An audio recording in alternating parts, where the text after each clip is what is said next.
Olá, meus amados, nós vamos continuar com as nossas reflexões. Hoje nós vamos falar sobre gnosticismo e a seita dos discípulos de João. João, o propósito do Evangelho de João. O Evangelho de João foi escrito com o propósito de fazer uma apologia contra a seita dos discípulos de João Batista e também combater o gnosticismo, que já no primeiro século, na época de João, estava já proliferando na igreja e trazendo já uma confusão para aqueles que faziam parte da igreja do nosso Senhor e Salvador Jesus Cristo. Então, João, o apóstolo do amor, considerado assim por alguns, ele vai escrever o seu evangelho, mostrando então, apresentando no seu evangelho a divindade de Jesus Cristo e também a sua humanidade.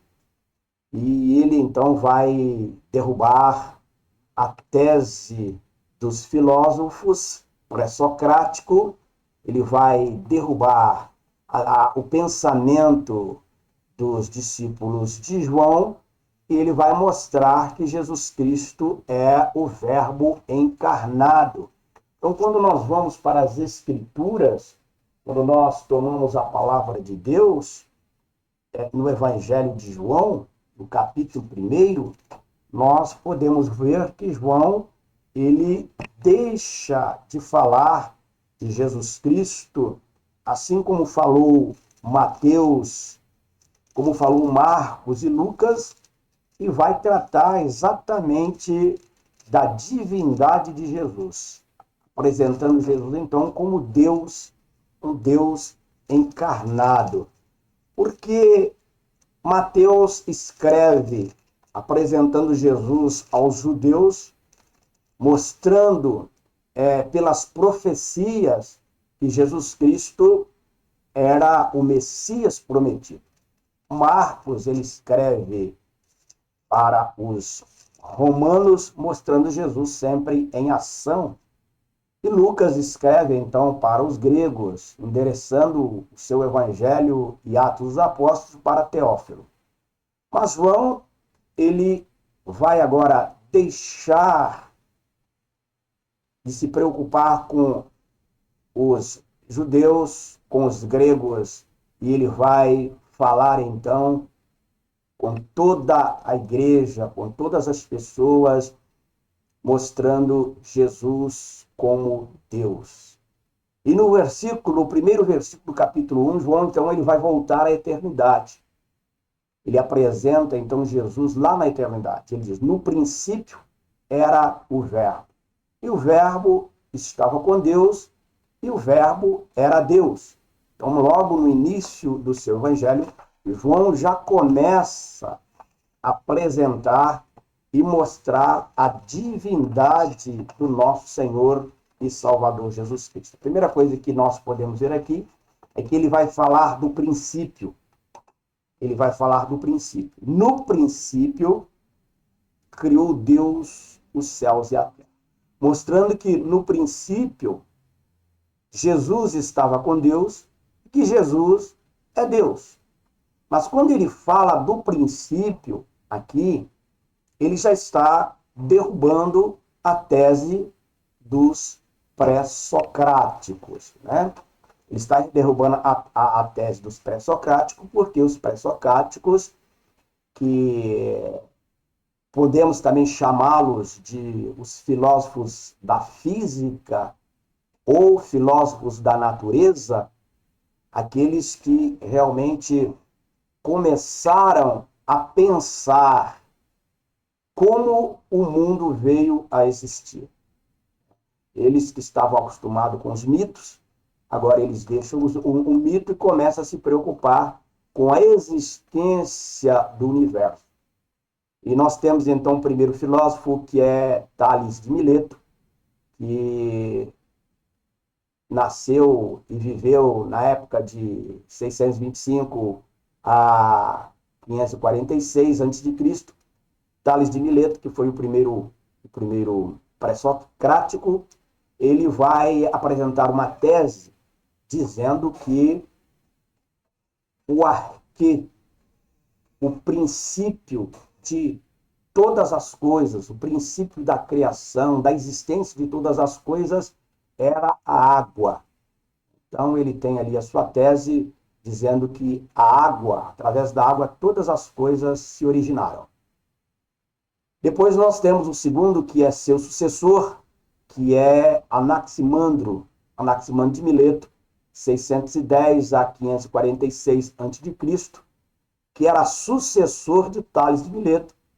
E ele já vem com uma outra tese, mesmo tentando derrubar a tese do seu professor, do seu mestre, dizendo que não, que a criação, a existência de todas as coisas, o princípio de todas as coisas seria o aipiron, o ilimitado, né? O princípio de todas as coisas, que é isto é, a realidade existente. Então, para ele, aipiron seria o princípio de todas as coisas.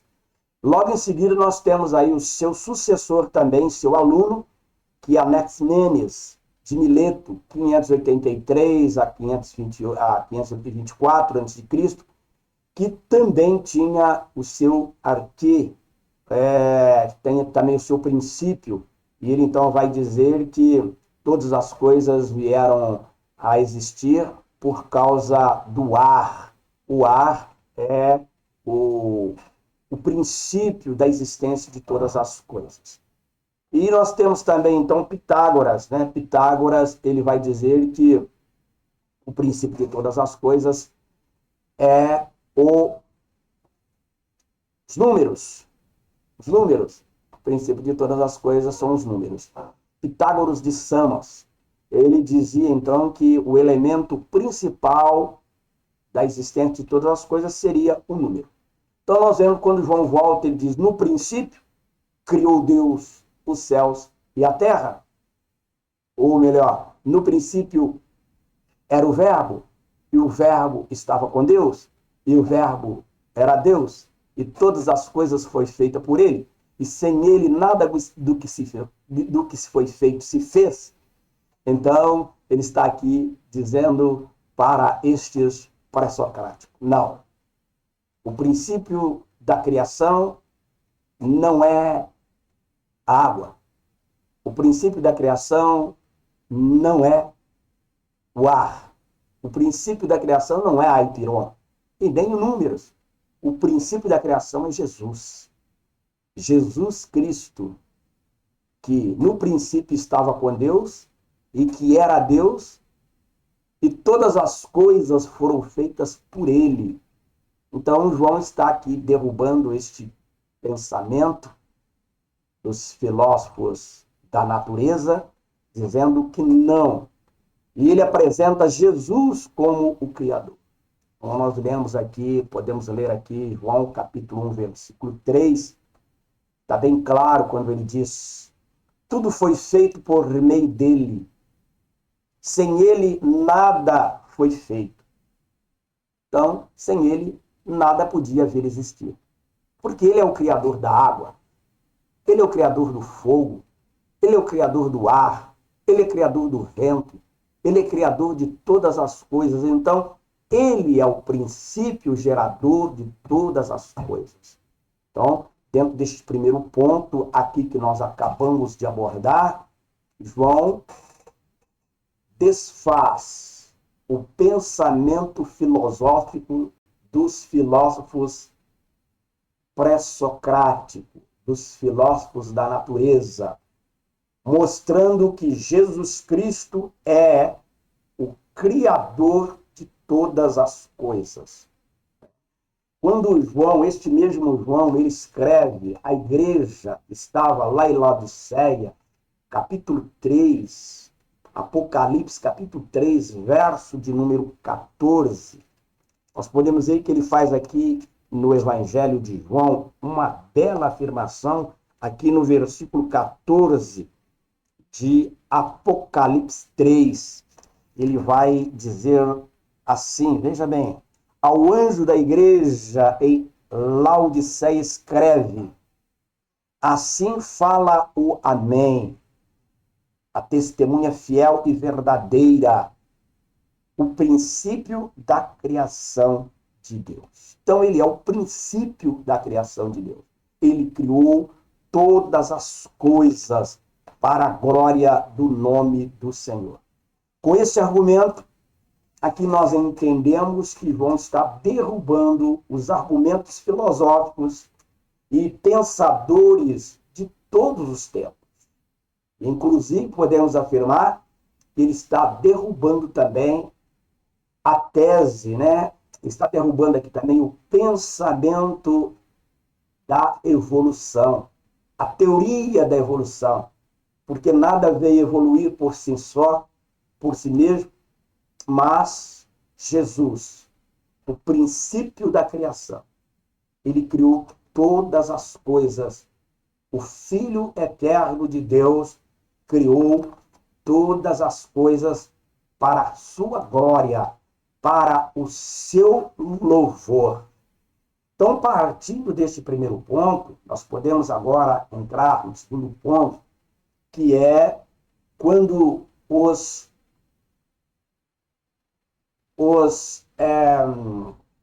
pré-socráticos nós falamos, agora nós falamos então a respeito dos gnósticos.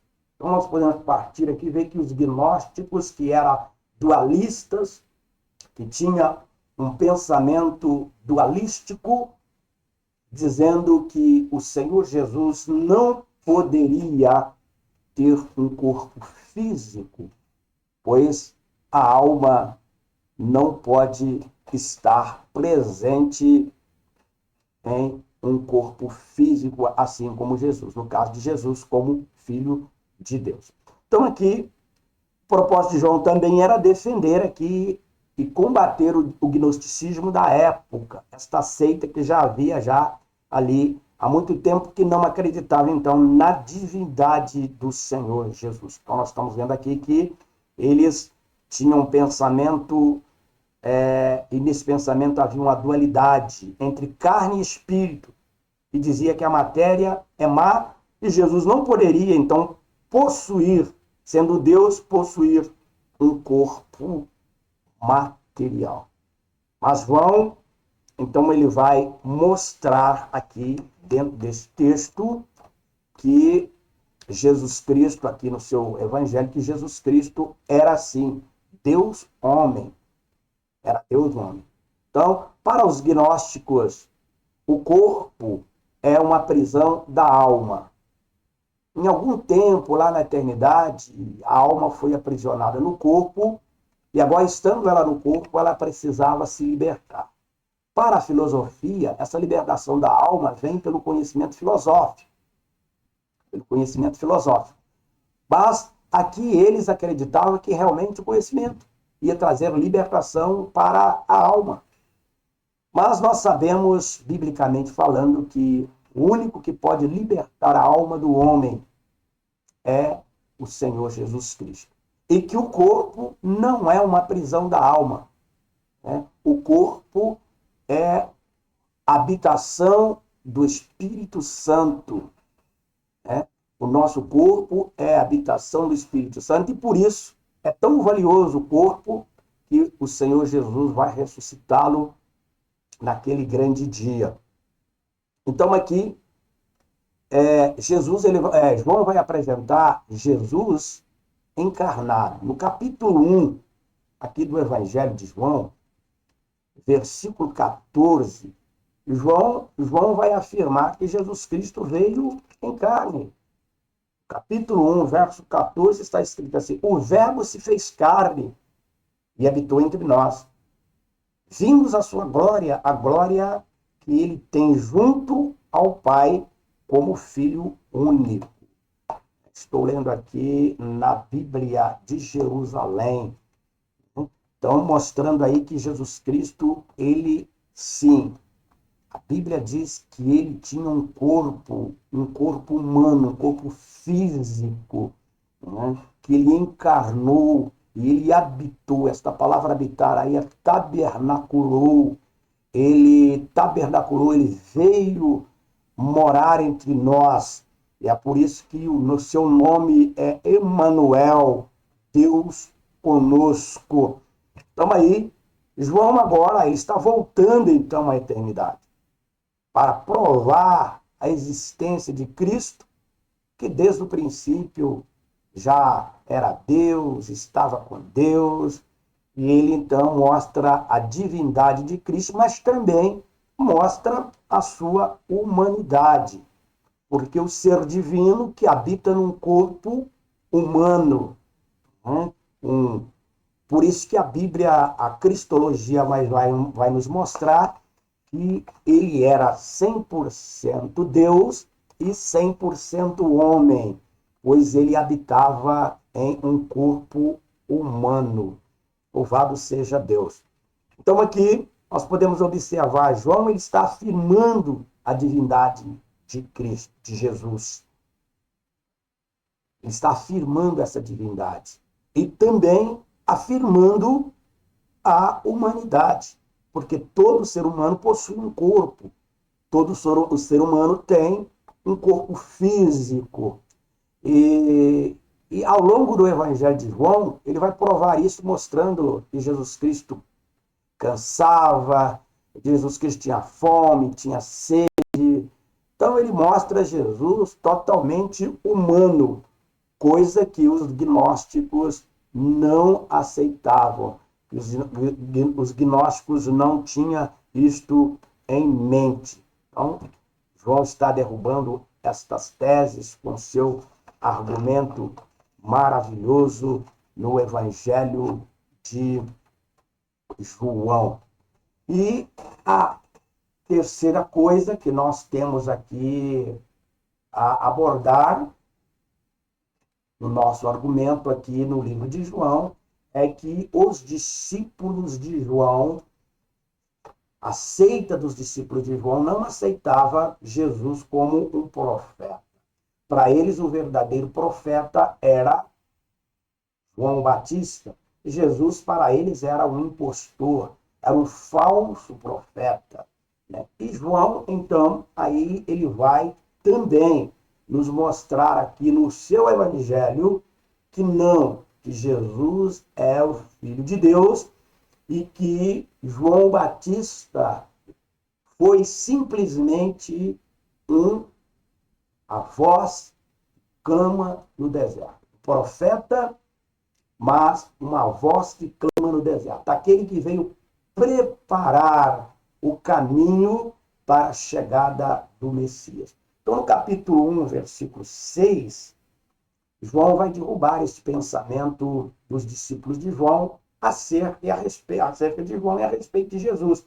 Ele vai dizer assim no versículo 6, ó, houve um homem enviado por Deus,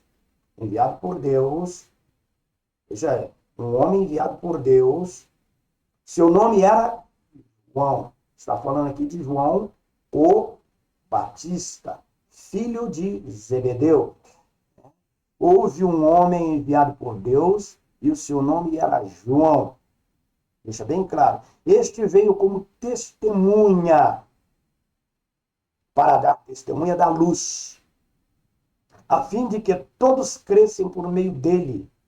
Ele não era a luz, mas veio para dar testemunho da luz. Então, ele está falando exatamente acerca da pessoa bendita de Jesus. João Batista, ele veio como um precursor, como aquele que anuncia a chegada do rei. E João, o apóstolo, filho de Zebedeu, está nos mostrando aqui que Jesus Cristo é o Cristo encarnado. E que João Batista foi simplesmente um precursor, um anunciador da vinda de Jesus.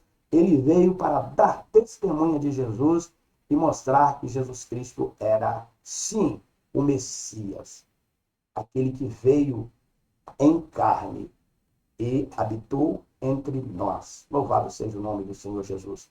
Eu espero, meu amigo, que você tenha sido abençoado com essa reflexão. E se essa reflexão abençoou você e trouxe esclarecimento para a sua vida, que você possa dar o like, que você possa se inscrever no canal Aprendendo com Deus e que você também possa ser ricamente abençoado e abençoar outras pessoas compartilhando este vídeo em nome de Jesus. Que Deus abençoe.